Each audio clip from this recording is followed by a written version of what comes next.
So my story is actually a very long story. It started from the time that I was born. I was actually very sick. I was born with lazy eye, and in both eyes I was born with double vision, and I have dyslexia. I actually underwent 3 surgeries and corrective care lenses and rehabilitative exercises for my eyes and for my reading abilities. I suffered from chronic sickness, from congestion of the sinuses to ear infections to congestion in the lungs. I also suffered from ear infections. I also suffered from asthma as a kid. I was literally a walk-in VIP for the pharmaceutical company. I was constantly on antibiotics. I was taking allergy injections. I also suffered from allergy from milk as an infant. And then one day as a young kid, I woke up with debilitating migraines. Migraines that would last for days, and it just continued to progressively get worse, and this was a monthly ordeal for me. Now, of course, my parents were absolutely amazing, and they never gave up. They did exactly what parents do. You know, they took me to the doctors. They took me to the best doctors around. We had the best lung guy, we had the lung specialist, the migraine specialist, the neurologist, the allergy guy, you know, the general practitioner. We had a specialist for my eyes. And unfortunately, the answer was always the same. It was just more drugs. Then all of a sudden, one day, my life took an unexpected journey.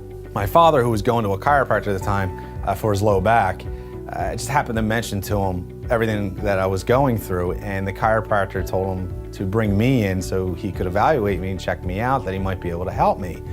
And you know, my father kind of looked at him and jumped back a little bit, and he goes, "I'll talk to my wife about it." So I remember that night at the dinner table, we were talking, and my father mentioned it to my mother, and I remember my mother having a look of, "Are you crazy? Like, what are you talking about? You're going for a back issue. My son doesn't have a back issue." And I had no idea what a chiropractor was or what they did. I never even heard of one at that point, and I don't think my mother did, which is why she gave such a reaction to not understanding outside of some kind of pain issue.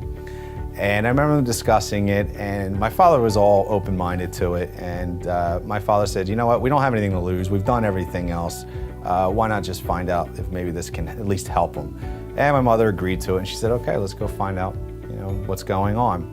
So there we are. We ended up at the chiropractic office, and we're going through my evaluation and my x-rays. And one of the things that I remember more than anything about the appointment is the fact that my chiropractor looked at me and he said, "We found the cause to your migraines and the cause to your other health issues."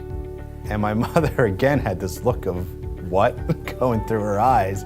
And the chiropractor said, "Yeah, you have a question?" And she said, "This makes no sense, because we went to all these specialists and not one doctor told us that anything about this." And they were relating it to just the fact that it was probably genetics and I was just gonna have to live with it. And meanwhile, I'm kind of laughing to myself in the corner because I'm going, this sounds crazy to me. But yet it made all the sense in the world with the brain-body connection. And he was explaining that my body was reacting in a fashion that was suggesting that the body wasn't able to heal itself faster than break down. There was a miscommunication, kind of like a check engine light going off in your car. Something's not firing right. It's a symptom.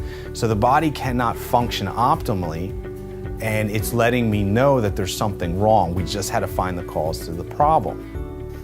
So what my chiropractor explained to us was that I had what was known as the subluxation, which on my spine, which I'd never heard of before. But I had this misalignment to my spine in multiple areas. It was in upper neck, my lower neck, my upper back, and my lower back. And basically what it was doing was it was blocking the energy flow, that natural healing energy flow through the body. It was reducing it like a dimmer switch. And my body was reacting in a way of letting me know that it couldn't function. My organs, my cells, my bodies couldn't function at an optimum level, that it was below par. And you know, at first I just kind of looked at the guy like, okay. And my father, you know, again was all on board. My mother was definitely skeptical at that point, being that we've been through what we thought were all the best doctors. I just remember sitting there thinking, and I said it out loud. I said, I just want to get better. I just want to get well. I want to know what's involved, and I want to know how long it's going to take, because I want to start working. It was the only answer that made any sense to me. It was the only hope that I had that I could feel and see that was going to get me moving in the right direction. My chiropractor looked at all three of us, and he said, as long as you leave the blockage to your son's central nervous system and to your body that is causing my health issues, causing the way that I'm living right now, and will affect my future, my body will never heal. So when we take responsibility and not play victim, as in this is just something that happened to me, this is just genetic, and we actually correct the cause to the problem, then my body will heal and I will end up being well. My first adjustment was a very unique experience. I remember lying on the table, and I was face up, and my chiropractor said, okay, now I'm going to adjust your neck and adjust the first vertebra in your spine. And I remember thinking, yeah, no, this just isn't right. This just cannot work the way that it's supposed to. So anyway, I had to allow him to do it. And it was scary, I'm not gonna lie. I was concerned, I was uptight, and it took him a good minute or two to relax me and be able to perform the adjustment. And I remember when he did it, I felt this sense of relief. And all of a sudden I felt this flux of energy come through my body like I've never felt before, like it was so depleted. You know, like kind of like a light bulb that's dimming, and then you put more electricity into it and it just brightens up. I had energy, I had more focus, and I was lying there, and he said to me, take a moment and just relax and lie there and let everything set in. And I was staring at the ceiling, and I remember saying and feeling, this is the answer. This is what I've been looking for. This is what's going to get me where I need to go and help me. And this is what I need to do for the rest of my life. It was that moment on the bench staring at the ceiling that I knew I was going to be a chiropractor. Because there are so many people out there who don't know about this, and they need the help, they need the influence, and to know that they don't have to suffer unnecessarily.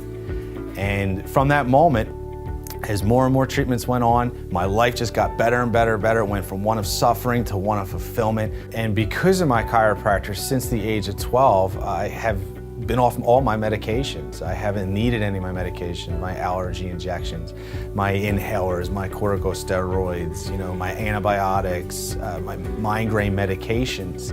It was a true sense of fulfillment with my family and my parents that we were on the right track, and that we were able to find the cause and heal the issues that were going on. What's so great about this is my parents never gave up. They never gave up on me, they never gave up on an answer, they never gave up on hope. And I take that with me every single day through my life, that you never give up, you never give in, because there's always an answer, there's always a solution, but you have to be willing to take charge and do what you need to do. And sometimes it might be the road that you least expect.